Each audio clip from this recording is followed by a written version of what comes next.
أنزلناه قرآنا عربيا لعلكم تعقلون.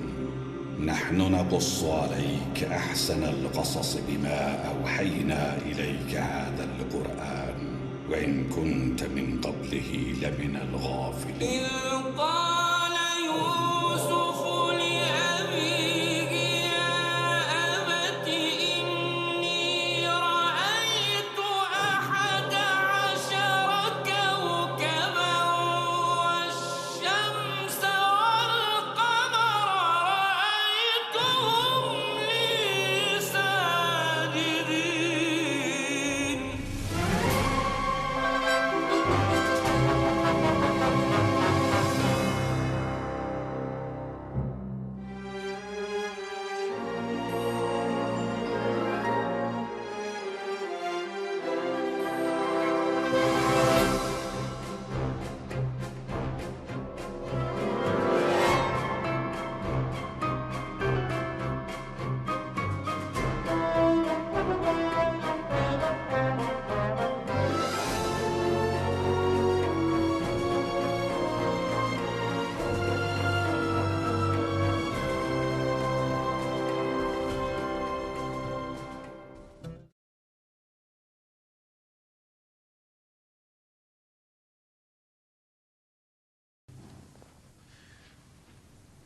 بالاترین دلیل بر حقانیت معبود تو قدرتی بود که امروز از پیامبرش دیدیم. من ایمان می آورم.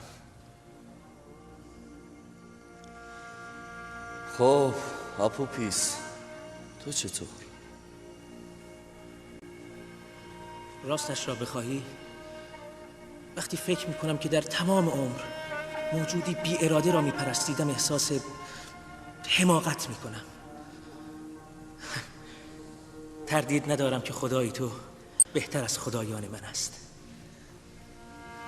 پس من همچون این روز ایمان می آورم. اگرچه خدای تو دیده نمی شود، اما بهتر از خدایان ماست که ما را می بینند و به وضع ما توجهی ندارند. اگر از آمون و دیگر خدایان تبس خیلی دیده بودم تردید می کردم، اما اگر خدای تو به مهربانی توست من او را نیز چون تو دوست خواهم داشت.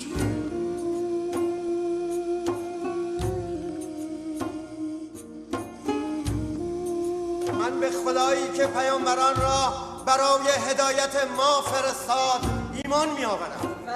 من نیز به خدای تو ایمان می آورم و از خدایان سنگی بیزاری می جویم.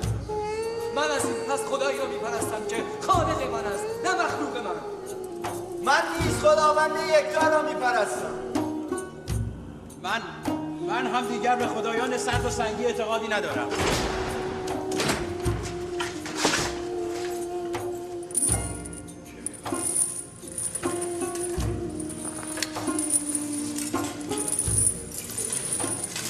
حال همه با من بگویید.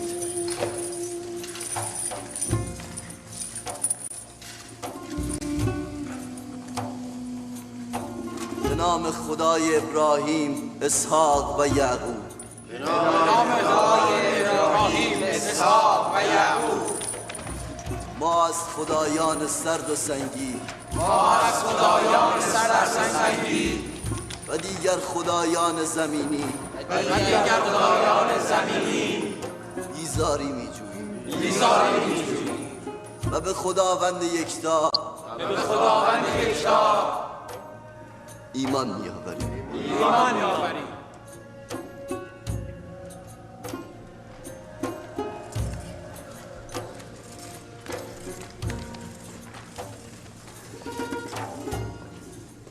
اقدامی نمی کنی جناب کیدامه؟ مثلا چه اقدامی؟ او همه زندانیان را به یکتاپرستی می خواند. پس آیین نیاکان من چه می شود؟ سخت نگیر.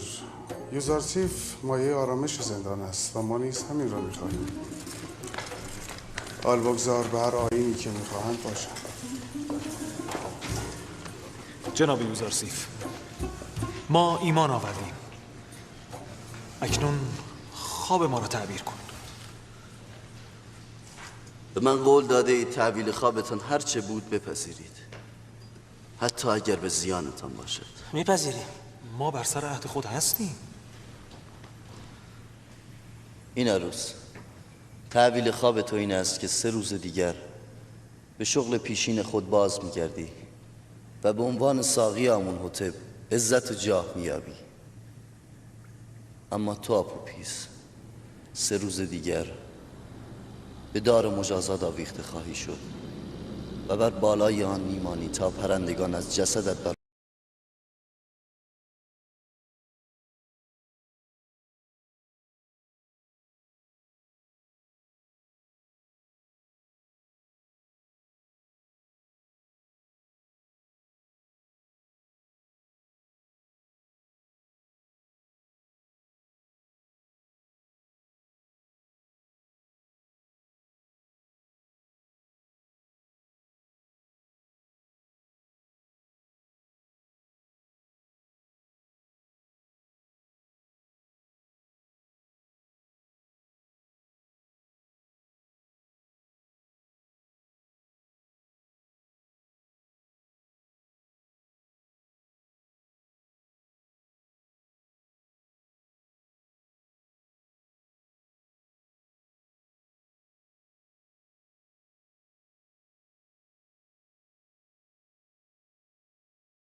پیش همچون تو گمان میکردم که تعبیر خوابم بد است.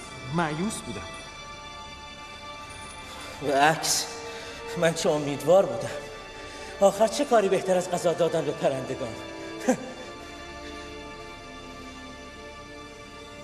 اما فکر که میکنم میبینم یوزارسیف درست میگوید. درست است که کاهنان معبد آمون به من خیانت کرده، یاریم نکردن، اما من قصد کشتن آمونهوتپ را داشتم و باید مجازات شوم.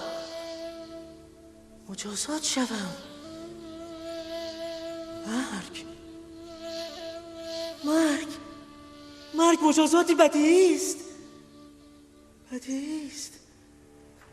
این عروس یعنی کاهنان مرا یاری نخواهند کرد. اگر تعبیر یوزارسیف درست باشد،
هرچه بیشتر به آنخماها و پادیامون فرصت بدهیم، آنها خود را بیشتر تجهیز می کنند و برخورد با آنها مشکلتر می شود.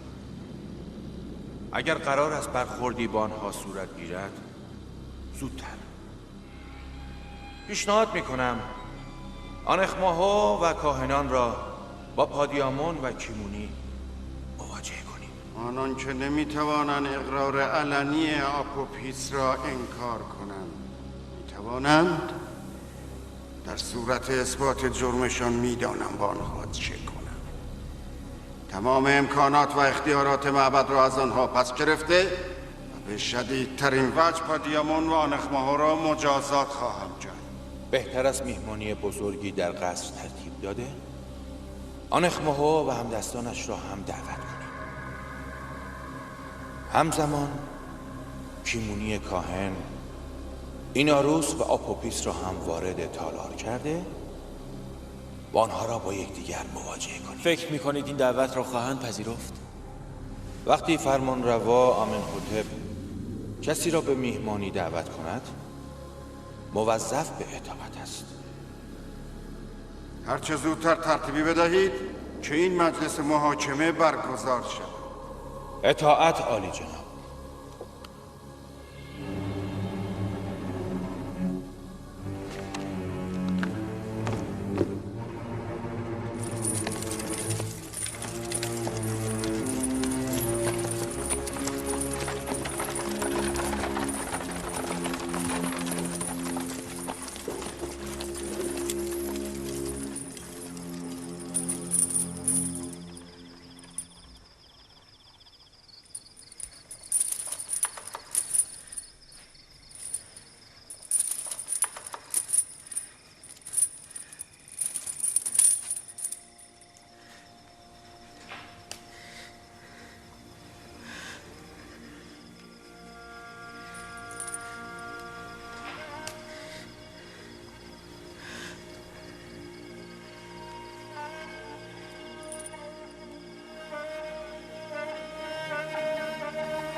مرگ یکم را عادی است، حادثه عمومی برای همه. دیر یا زود همه میمیرند. روز نوبت توست، فردا ما و روز دیگران. اگر انسان عمری 1000 ساله داشته باشد باز هم از رویارویی با مرگ خوشنود نخواهد شد. فقط انبیا و اولیای خدا از مرگ استقبال میکنند. من همان گونه که خبر مرگ به تو دادم مژده‌ای هم به تو میدم. ایمان آوردن تو پیش از مرگ یک سعادت و نعمت بزرگ است. تو دنیا را ترک میکنی در حالی که در جوار رحمت پروردگارت به آرامش و نعمت ابدی دست خواهی یافت. ولی هر کس را که در مصر به دار بیاویزند مومیایی نمی کنند و به غرب یعنی شهر اموات نمی فرستند. در آن صورت من هیچگاه آرامش ابدی پیدا نخواهم کرد و برای همیشه نابود خواهم شد. چه کسی گفته آرامش در غرب است؟ یک موحد نباید چون بت پرستان فکر کند. خدای تو مالک همه هستی است و در جهان فانی و باقی همه امور در ید قدرت اوست. در هر کجا که مرگ را ملاقات کنی من به تو مژده بهشت جاودان و زندگی ابدی در جوار رحمت پروردگار یکتا را میدهم. من آنقدر که برای این روز نگرانم برای تو نیستم.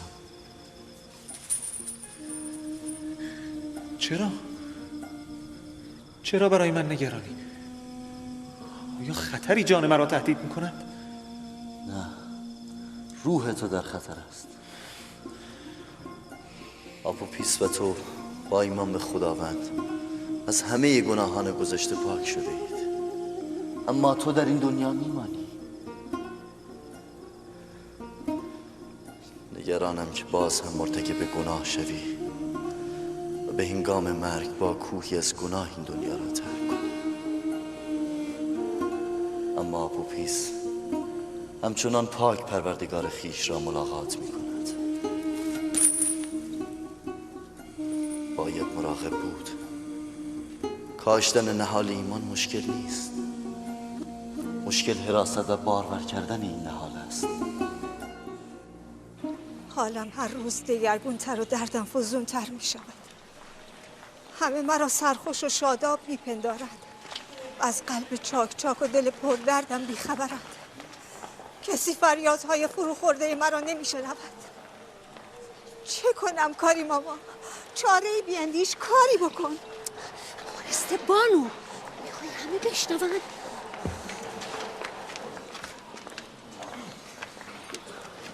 من معتقد به شکنجه هستم. تنها راه تسلیم و اطاعت یوزارسیف شکنجه و شلاق است. فقط شما باید تحمل داشته باشید. من یوزارسیف را بزرگ کردم. هیچ کس نمیتواند او را وادار به کاری بکند که خلاف میلش است. من راه دیگری به نظرم نمیرسد. اما من فکر میکنم با وعده و وعید و پیشنهاد آزادی بهتر میتوانیم او را وادار به اطاعت کنیم. اگرچه این طریق بی نتیجه است، اما برای خوشحال کردن شما حاضر به انجام هر کاری هستم. همین امروز به زندان زاویرا میرویم.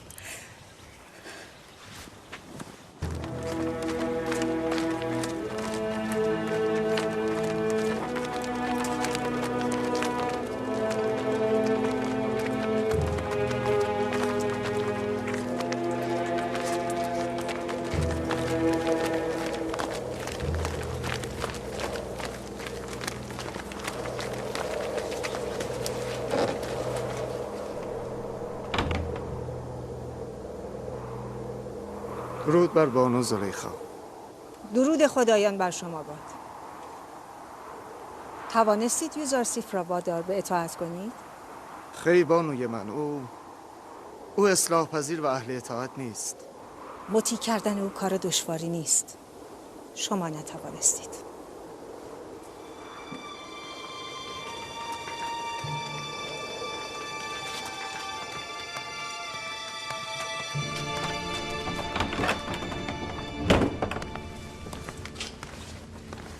من این غلام عبرانی را به زندان انداختم که او را در قل و زنجیر کرده گرسنه و تشنه نگهداری تا تنبیه شود. اما تو او را به حال خویش رها کرده ای. بانوی بزرگ، کسی را در بند کنند که بگریزد. یوزارسیف که گریزپا نیست. کسی را گرسنه نگه می‌دارند که شکم باره باشد. یوزارسیف را کجا میل قضاست؟ کسی را شلاق زنند که مجرم باشد. او که مجرم نیست. پس حقیقت دارد.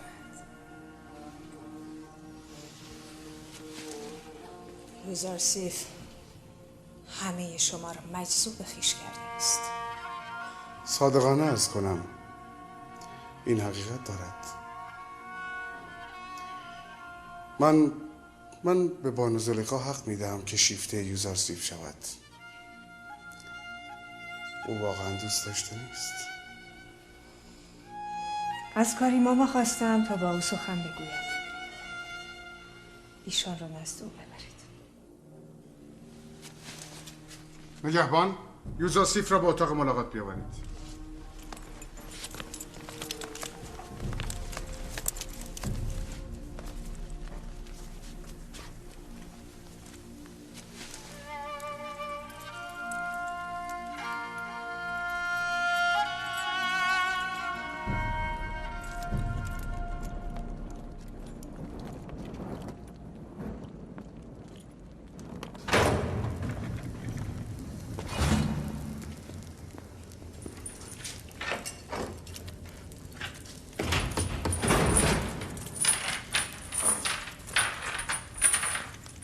ما را تنها بگذارید.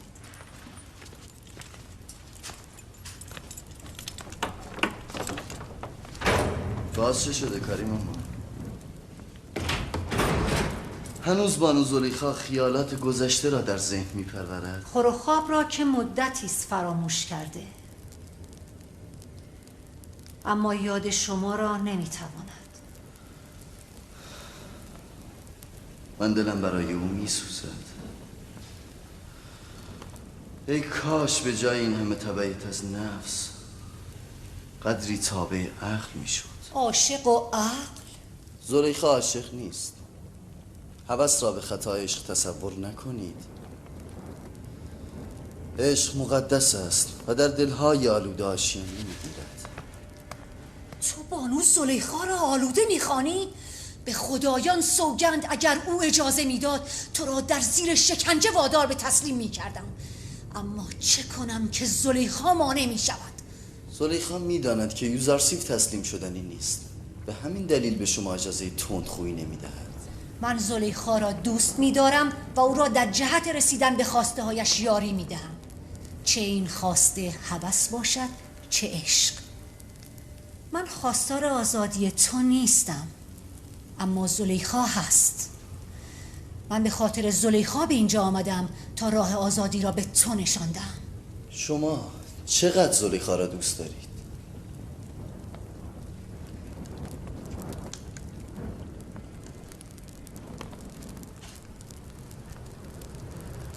به اندازه جانم.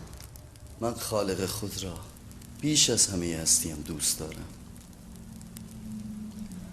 و آرزویم این است که با اعمال خود او را خوشحال کنم، نه زلیخا را.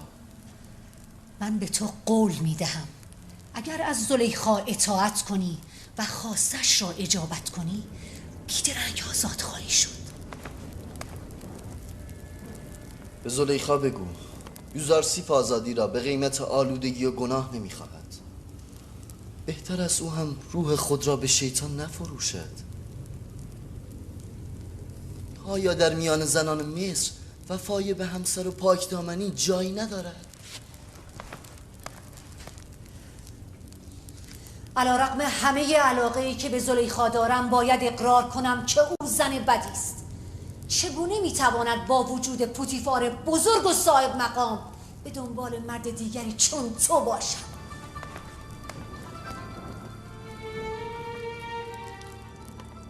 اگر زلیخا معبود حقیقی و زیبا را میشناخت به بنده ناچیزی چون یوسف دل نمیباخت. خداوندا زلیخا را از تاریکی زندان درونش نجات داده و قلب او را به نور ایمان روشن کرده.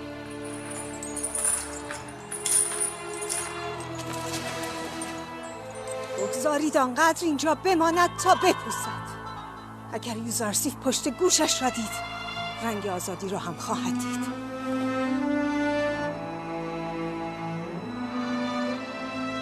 حرکت کنید.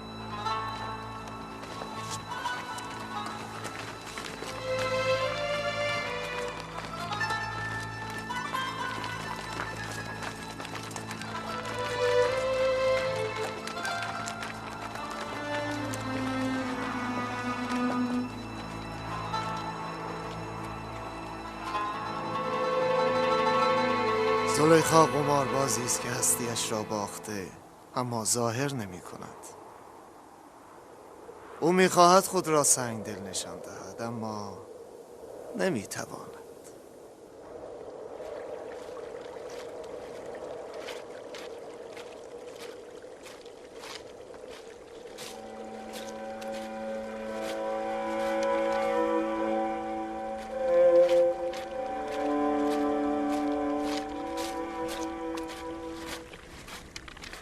درود خداوند بر تو باد. درود خداوند بر شما. یعقوب نبی را میجویم. از ایشان چه میخواهید؟ از جوانی زندانی در مصر برای ایشان پیامی دارم. گفتید از یک جوان زندانی؟ آری. با من بیایید.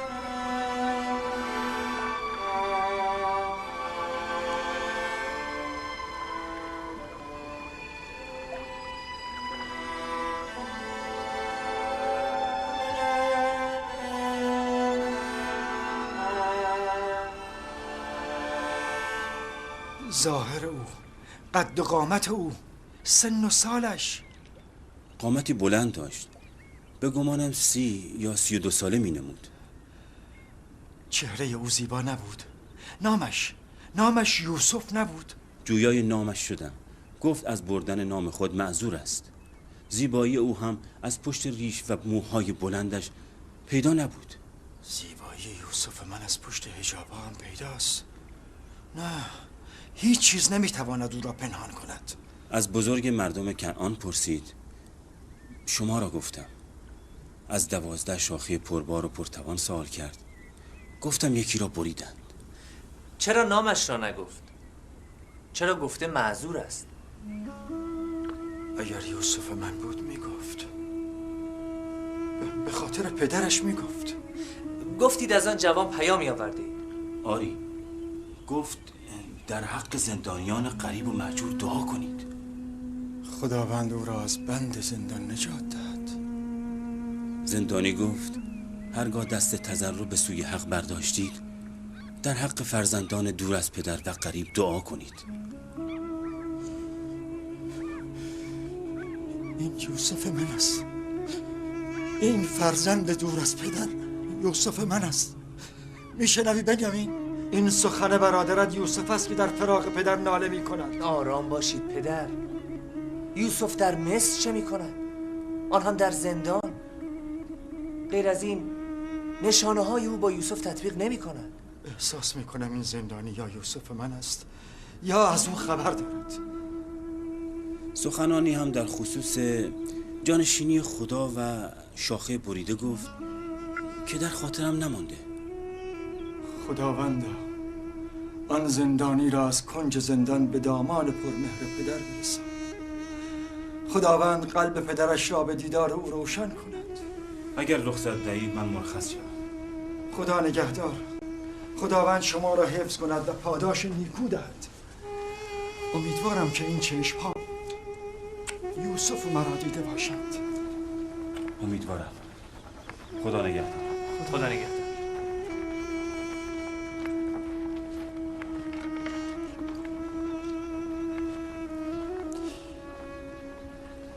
خداوندا حاجت آن زندانی ملتمس دعای مصری را برآور. عالی جناب فرمانده تاکلو.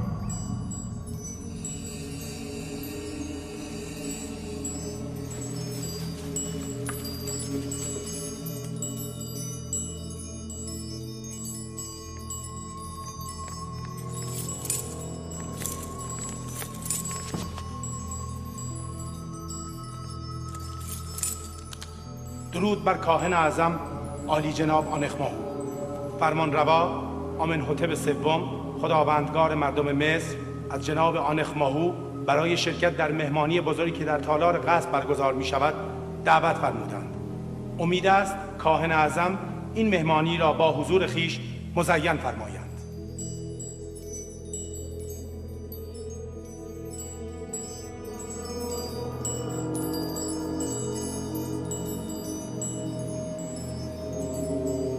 دعوت فرمانروا سپاسگزاریم و در میهمانی ایشان شرکت میکنیم. میتوانی بروی.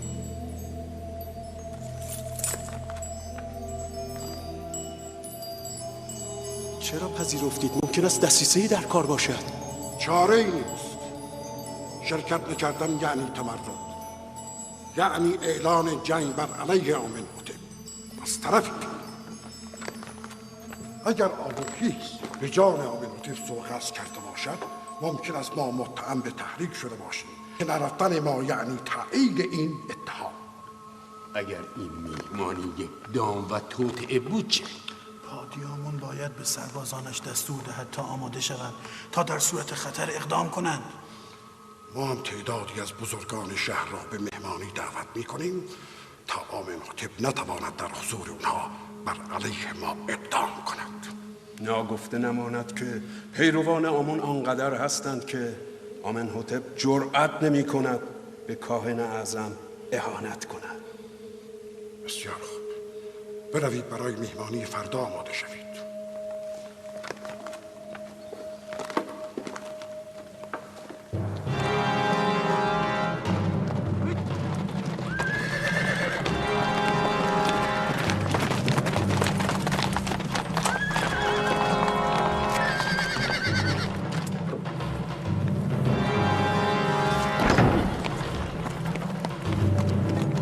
درود بر عالی جناب پرمها.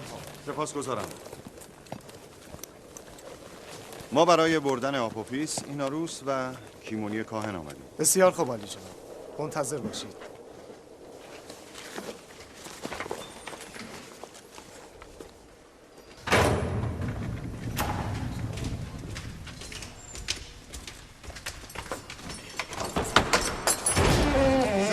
آپوپیس و زندانی این عروس آماده رفتن شوند. آرام باش، آرام باش.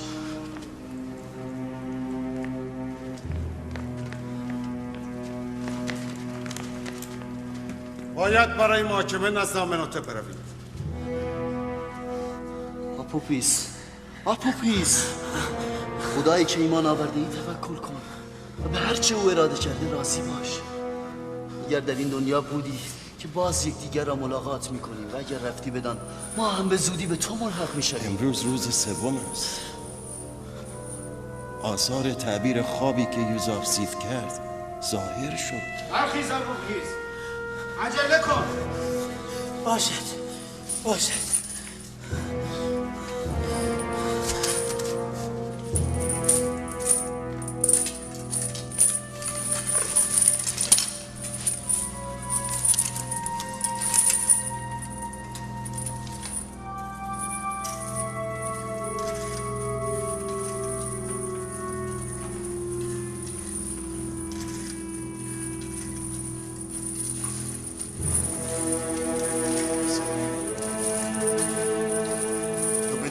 خالق خود از اینکه کیمونی کاهن رو نیز آماده با ایمان از این دنیا میروی. خوشحال باش.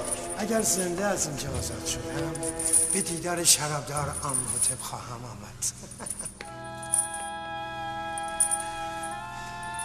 نمیخواهی مثل میمیسابو برای تو لباس و غذا بیاورم؟ برای من نه، برای اینم بیار. این عروس دعا کن که خداوند هر چه زودتر زمینه آزادی ما رو فراهم کند. هی آپوپیس، نگران نباش. پیشگویی‌های یوزارسیف دروغ است. هیچ اتفاقی نمیافتد. من به تو قول میدم.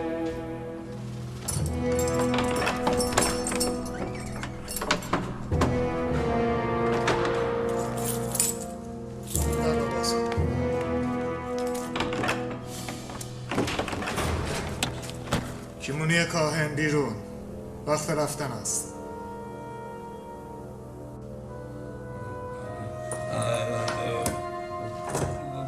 کجا؟ نمیدانم. سواران قصر آمن‌هوتپ برای بردن تو آمدند. او را قل زنجیر کنید.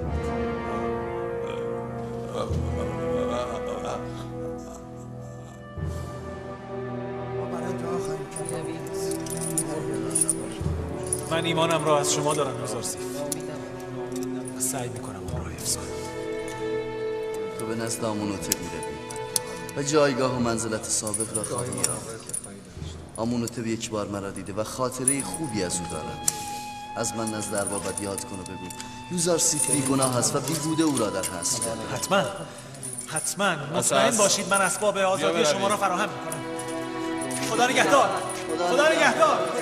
خدا نگهدار.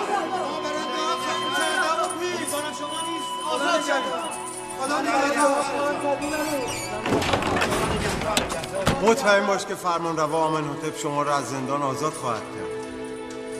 ای کاش ما هم کسی رو داشتیم تا از او یاری بخواهیم. چه گفتی؟ گفتم آمن‌هوتپ شما را از زندان آزاد خواهد کرد. او قدرت این کار را دارد.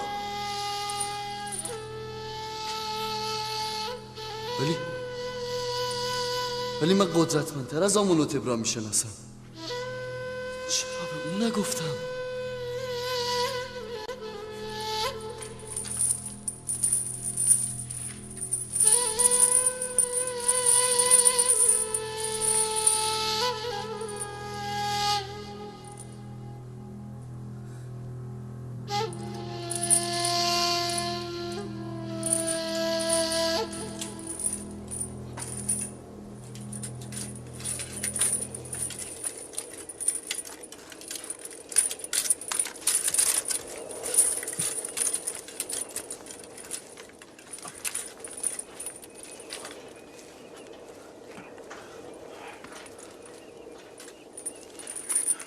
جناب کیمونی شما هستید؟ آپوپیس، این عروس شما اینجا چه میکنید؟ خود را به حماقت نزن. ما 2 تن ماه هاست که در اینجا زندانی هستیم.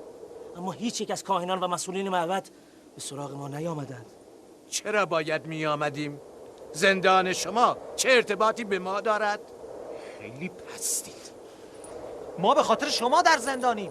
اگر دستهایم بسته نبود دندانهایت را خرد می‌کردم تا بفهمی چرا باید به سراغ ما در زندان می‌آمدی.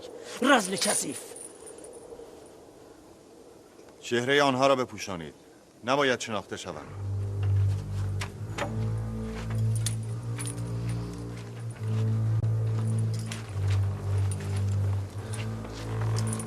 حرکت کنید. سریع‌تر.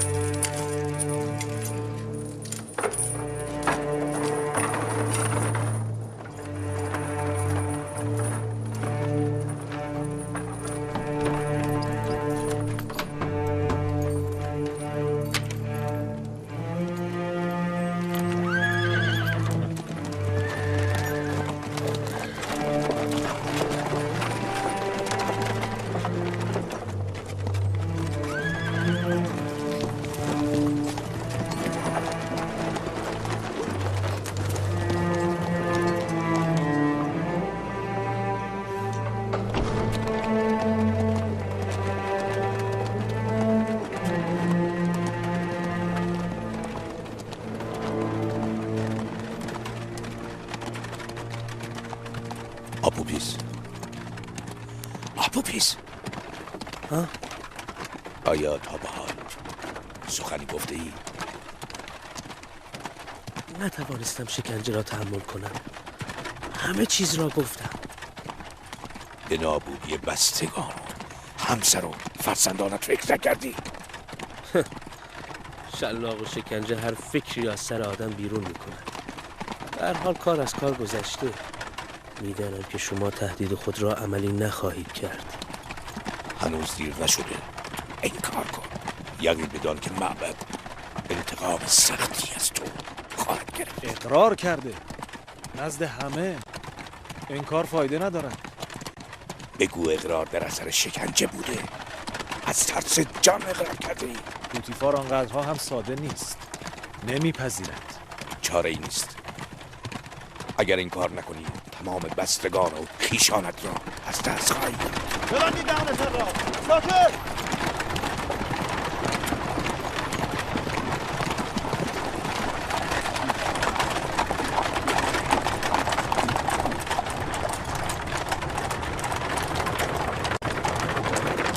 سخت نگیر. تو که خطایی مرتکب نشده ای. خداوند اینجا حاضر و ناظر بود و من از این عروس خواستم که از من نزد آمونهوتپ یاد کنم. اگر آمنهوتپ بداند که تو بیگناهی و در جهت نجات تو اقدام کند عیب است. اگر من دیگران را دلگرم به عنایت خداوند توانا کنم اما خود به مساعدت غیر دلگرم باشم عیب نیست. یعنی غفلت.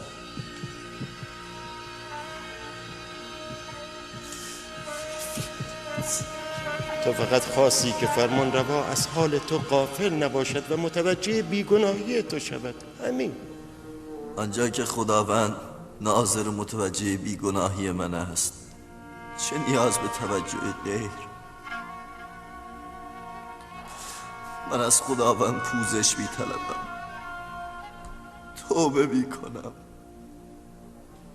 اشتباه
هر آنچه از خلایق طلب می کنید جمله یک جان از دوست. وای وای به روز کسانی که روی نیاز به سوی دیگری برند.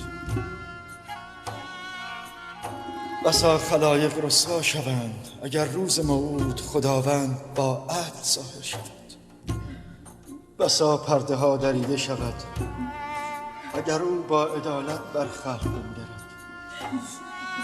بسا امیران اسیر شوند اگر فردا حق تعالی مظلومان را دستگیر شود. بسا خون از دیده ها روان شود اگر عاصیان بر اعمال زشت خویش نازل شود.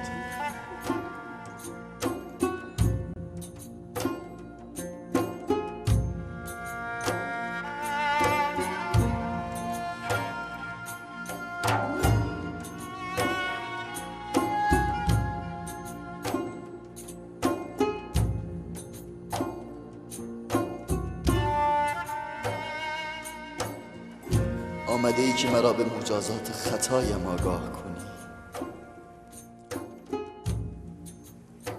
آرام باش یوسف، این همه خود را رنج مده. من به خطای خود آگاهم و خود را نخواهم بخشید. همین آگاهی عنایت حضرت دوست در حق یوسف است. همین عنایات بی انتهاست که یوسف را شرمنده کرده است. چه کس مرا عزیز پدر و دیگران قرار داد؟ خداوندی که عزت و ذلت در ید قدرت اوست. چه کسی مرا در قصر عزیز مصر غرق ناز و نعمت کرد؟ خداوندی که همه نعمات از فیض وجود اوست. چه کس مرا از دام زلیخا و دیگر زنان مصر نجات داد؟ خداوندی که بندگان مؤمن را از عمل سوء و فحشا باز می‌دارد. پس چرا در محضر خدایی که همیشه مرا به یاد دارد غیر خدا را یاد کردم؟ در ازای این خطا یوسف نباید که خون گریه کند، نباید موی بکند و روی بخراشد. خطا کردم، اشتباه کردم.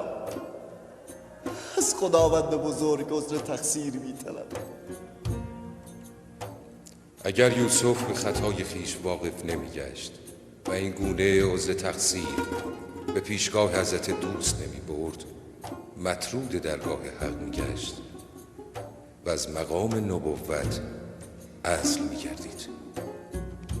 مقدر این بود که یوسف 1 سال در زندان بماند، اما اکنون 7 سال دیگر بر این زمان افزوده شد تا هم یوسف خطای خود را جبران کند و هم هدایت مردمان زندان را بر عهده بگیرد. یوسف در آینده نیازمند یاران بسیاری است. زندان را میپذیرم، حتی اگر همه عمر باشد. همین که معبود مرا از نظر نینداخته مرا کفایت میکنه. سپاسگزارم.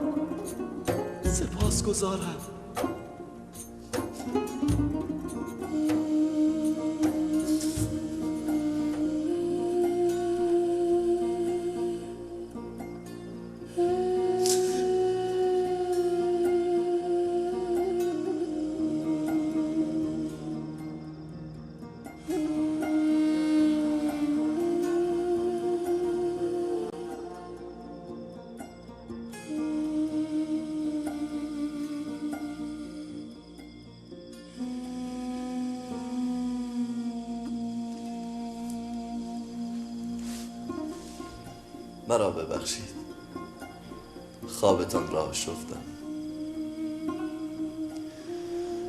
همیشه دعا کنید خداوند ایمان و عبودیتی را که ارزانی من کرده از ما نگیرد.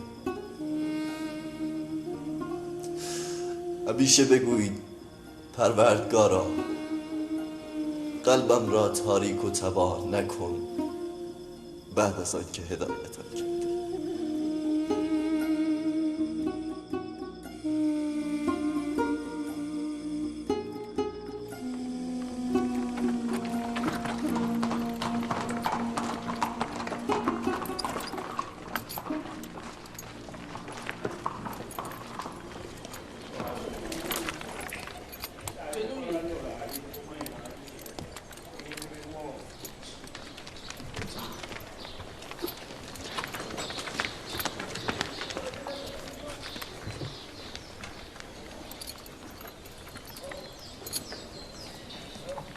برای مقابله با خطرات احتمالی تدابیر لازم را اندیشیدی؟ بله عالی جناب. سربازان و برده ها مسلح هستند.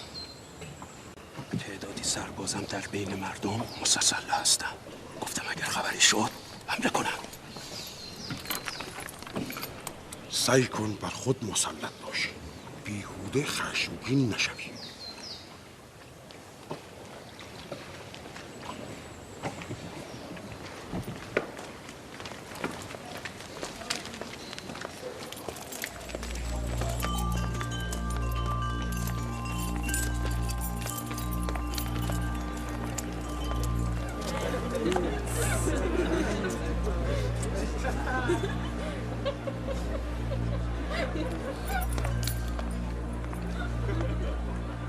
جناب پادیامون، سلاح‌هایتان.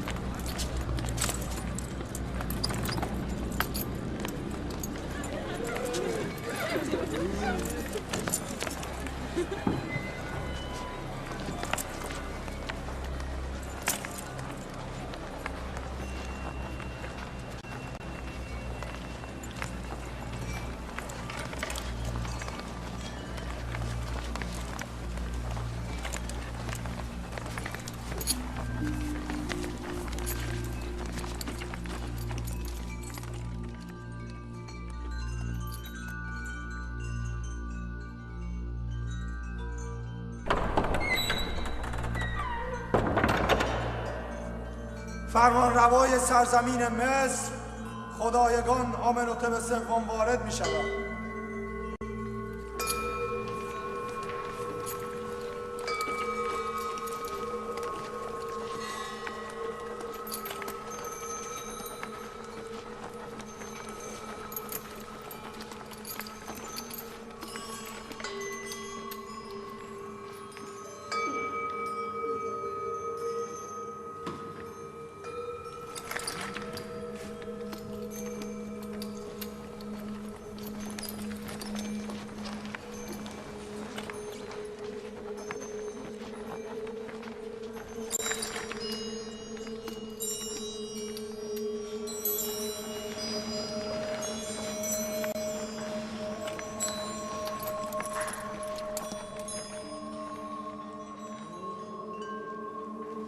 به جناب آنخماهو، کاهن اعظم معابد خدایان سرزمین مصر، به میهمانی امروز خوش آمد. درود بر فرمانروای بزرگ مصر خدایگان آمنحتب سوم، بزرگترین فرمانروای همه اقصار مصر.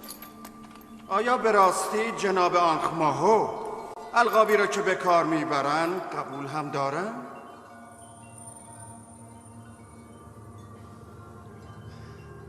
ما تردیدی نداریم و آنچه که گفتم از سر صدق است. تمام فرمانروایان مصر از نظر کاهنان معبد آمون مقام نیم خدایی دارند. من از شما بزرگان معابد سوال میکنم، اگر کسی علیه چنین مقامی که آنخماهو گفته توطئه کند، حکمش چیست؟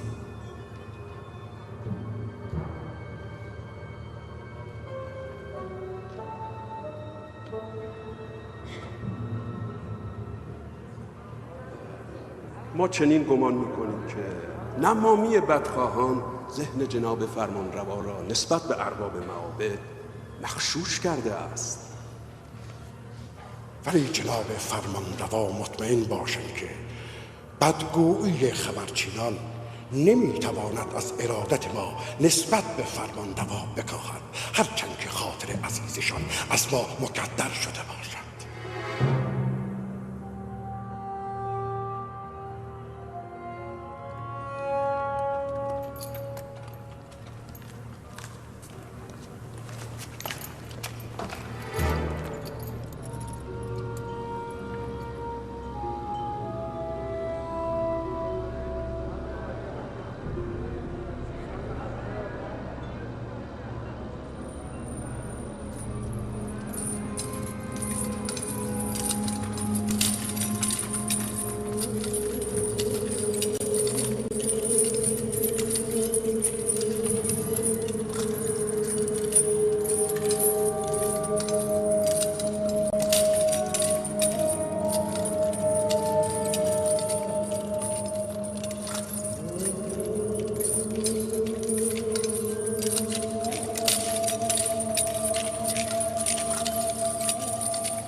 امروز در حضور اشراف و بزرگان مصر نمایشی اجرا خواهد شد که قهرمانان اصلی آن جنابان آنخ ماهو، هادیامون، آپوپیس و ایناروس می باشد.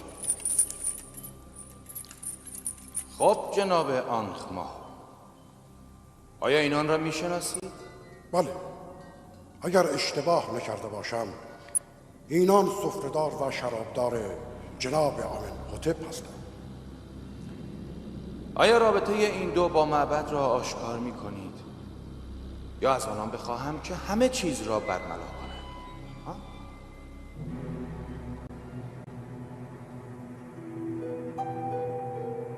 معبد فقط آنان را از پیروان آمون می داند و رابطه دیگری با آنان ندارد. خب آپوپیس، تو چطور؟ آیا رابطه خود با معبد و جناب آنخ ماهو را انکار می‌کنی؟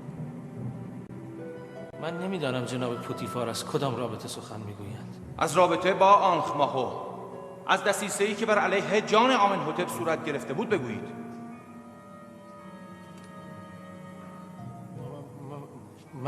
من چنین رابطه‌ای با جناب آنخ ماهو نداشتم. نه. اما تو در حضور مأموران زندان اقرار کردی که آنخ ماهو به تو 1000 سکه طلا داده تا زهر در جامعه فرمانروا بریزی. چند تن شاهد این اقرار بودن. من انکار نمی‌کنم، هرگز. اما آن اقرار از ترس جان و خلاصی از شکنجه بود. سوء قصد به جان عالی جناب فرمانروا را چه میگویی؟ چرا چنین کاری را کردی؟ ربطی به جناب آنخ ماهو و کاهنان معبد ندارد. یک روز فرمانروا از خانسالاری من ایراد گرفتند و خشمگین شدند. ترسیدم که به بهانه قصد جان من کنند. از این رو من هم تصمیم گرفتم که پیش دستی کنم. میدانی مجازات کسی که به جان فرمانروا سوء قصد کند مرگ است؟ بهتر نیست که عاملان اصلی را نیز معرفی کنید تا به سزای عملشان برسند.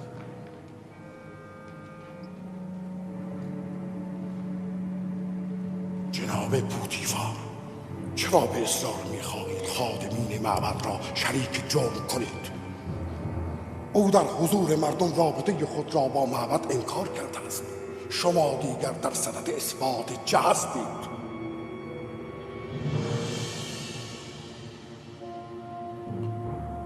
شما خیلی هم آسوده خاطر نباشید، چون هنوز نمایش ادامه دارد.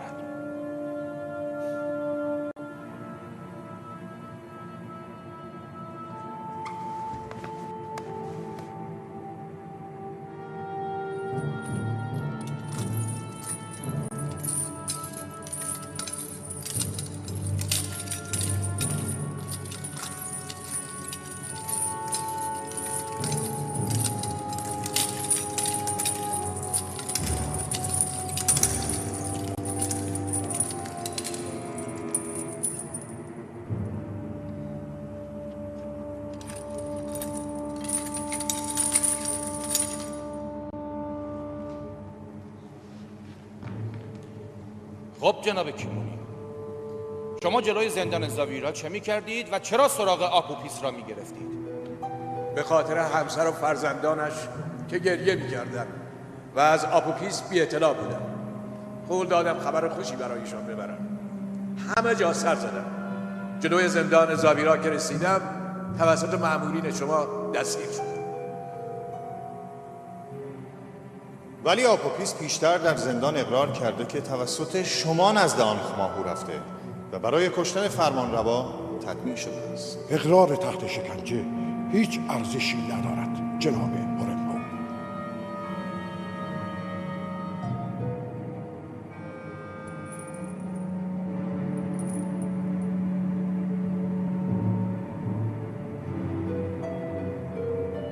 یعنی تو با آپوپیس و ایناروس هیچ ارتباطی نداری و در توطئه سوء قصد علیه جان ما هیچ نقشی نداشت. خیر خداوندگار من، هیچ رابطه ای با یکدیگر نداریم. و تو آپوپیس هیچ ارتباطی با کیمونی و آنخماهو نداشتی؟ نه عالی جناب، من با کیمونی و جناب آنخماهو هیچ رابطه‌ای نداشتم. و نقشه سوء قصد به جان مرا خودت با این عروس کشید؟ نه عالی جناب، نه، من از این ماجرا بیخبر بودم. راست میگوید عالی جناب، او از این ماجرا بیخبر بود. اما این نقشه را من کشیدم. من از او خواستم که با من همکاری کند، اما نکرد و به شما خبر داد.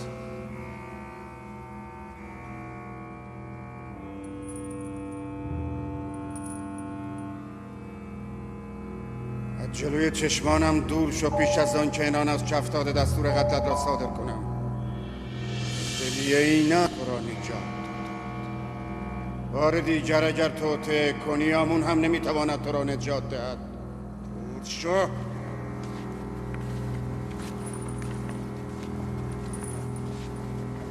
این خیانت به خدایان و خادمین معبد است.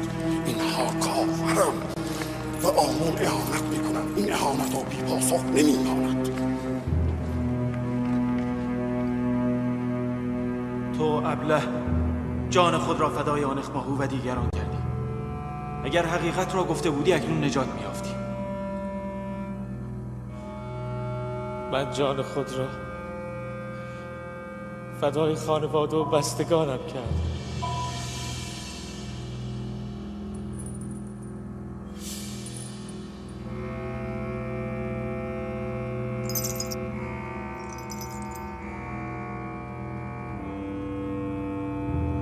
این عروس آزاد است، ولی آپوپیس فردا به دار مجازات آویخته می شود تا عبرت سایرین گردد. تو کیمونی برو، اما بدان که به زودی پرده از جنایت معبد برداشته و همه شما را همچون آپوپیس به دار مجازات خواهم آویخت.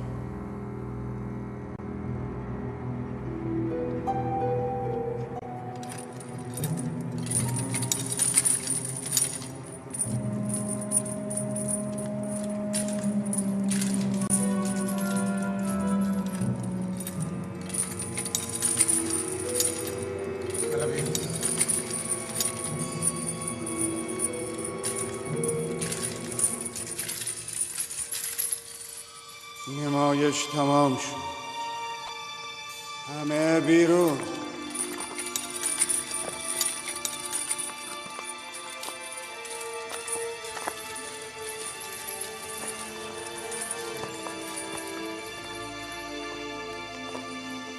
بیرون.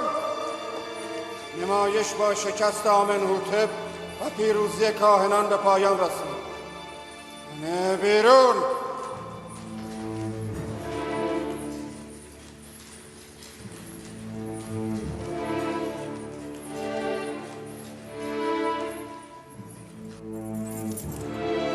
نروس. بله عالی جناب. اگر تو شرابدار ما نیستی. چرا عالی جناب؟ چرا؟ شرابت کو؟ در خدمت هم عالی جناب.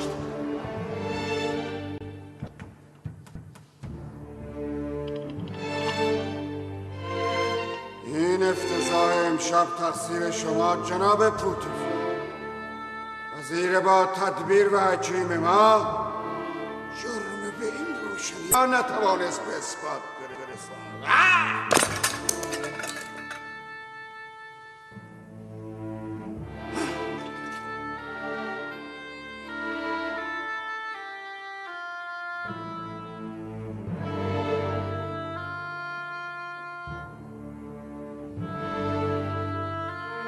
شما که گفتید اوضاع بر وفق مراد است جناب پوتیفار.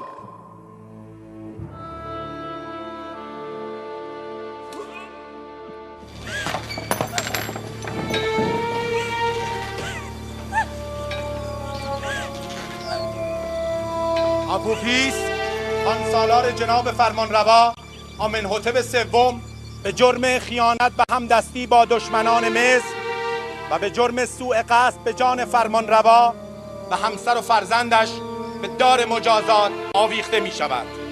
جسد او بر بالای دار میماند تا به تدریج بمیرد و جسم او طعمه پرندگان شود. او هیچگاه سرزمین غرب را نخواهد دید و در آنجا زندگی جاودان نخواهد یافت. هیچگاه مومیایی نخواهد شد و برای همیشه نابود خواهد شد. هیچ یک از این فرامین نمیتواند مانع رسیدن من با خدای یگانه شود. من دیگر با این مسخره شما نیستم. از خدای آمون بیزارم، بیزار. دهانت را ببند کافر بی ایمان. ساکتش کنید. را ساکت کنید. از خدا میخواهم که به من قدرت دهد تا سختی این مرگ تدریجی را تحمل کنم.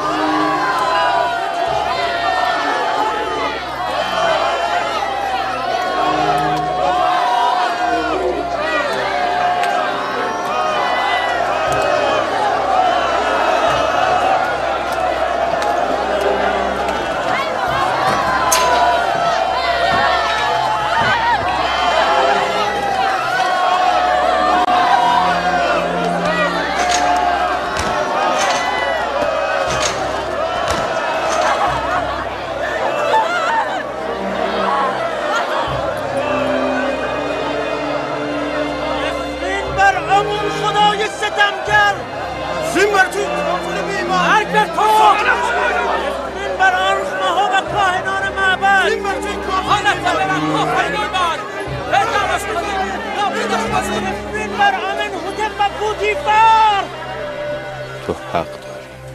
باید کسانی دیگر به جای تو به دار آویخته می شدن.